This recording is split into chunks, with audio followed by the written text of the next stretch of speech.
The resemblance is uncanny. Siya si Sparkle Campus cutie Winston Stoke, ang batang atoy na karakter ni Dingdong Dantes sa GMA Prime series na The Master Cutter. Si Dingdong, nag-comment pa sa picture nila together ng kanyang young self. At ang netizens, approve nga na sila'y magkamuka. Wala nang ang kuryente, pero itong si Miguel Tan Felix, electrifying ang gigil sa pagtitiktok. Aniya, ito ang nagagawa ng brownout, na para bang siya ang energy source ng mga tambay sa app. Pagaling ang mga hackers. Babaguhin ang bagong GMA Prime series ang gabi ninyo. Timely at relevant ang mensahe ng Task Force Firewall sa inilabas nilang official trailer.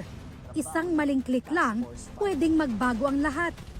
Kita agad ang angas ng bidang si Kylie Padilla. Ang kanilang misyon, abangan simula May 25.